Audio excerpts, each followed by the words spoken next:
اس میں جو ایک فکری بحث ہے جس کو میں نے اس میں سمرائز کیا ہے، جو میں نے آئیڈیا اس میں سے لرن کیا ہے کہ جو ماڈرن سوسائٹیز ہیں، جو پالیٹکس ہے اور جو کرائم ہے، ان کا جو آپس میں ریلیشن ہے، اس کو ایک نئے اینگل سے اس میں میں نے پڑھا ہے۔ عام طور پر ہر ریڈیکل پولیٹیکل موومنٹ جو ہوتی ہے وہ اپنے ساتھ کچھ ککس لے کے آتی ہے، کچھ کوکس لے کے آتی ہے، کچھ مسفٹ لے کے آتی ہے، لیکن کاؤنٹر کلچر ریبیلین طریقوں میں ان کا حصہ جو ہے ضرورت سے زیادہ رہا ہے۔ 60s کی جو ڈیکیڈز ہے اس میں اگر ہم دیکھیں تو جو ریڈیکلز ہیں، جو بظاہر لونیٹکس ہیں، میڈ مین کی باتوں کی طرف خاصے انکلینیشنس ہیں، ان کا اس طرف مائل نظر آتے ہیں، چاہے وہ جون سٹون کلٹ ہو یا مینسن فیملی ہو یا نیشن آف اسلام ہو۔ ہر جگہ ایسا لگتا ہے کہ ان باغیوں کی جو کریڈیبلٹی ہے، یعنی ہر بات پہ یقین کرنے کی کوئی حد نہیں ہے۔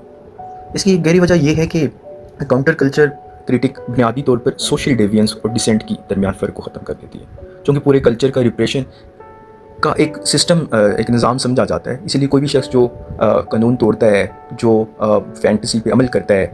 وہ یہ کلیم کر سکتا ہے کہ دراصل this is the act of the resistance, یعنی کہ وہ مزاحمت کر رہا ہے۔ اگر کوئی ان پہ کرٹیسائز کرتا ہے، تنقید کرتا ہے، تو اسے فوراً اسٹوچیز آف دا سسٹم بھی کہہ دیا جاتا ہے،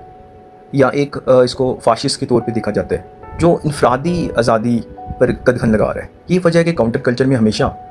کرمنالٹی کو گلیمرائز، رومنٹیسائز کرنے کا رجحان رہا ہے، جس کی ایگزامپلس ہم دیکھ سکتے ہیں امریکن سائیکو تک میں ملتی ہیں۔ اگر ہم ایک مووی دیکھیں جس کا نام ہے ایزی رائڈر، اس میں کوکین ڈیلرز کو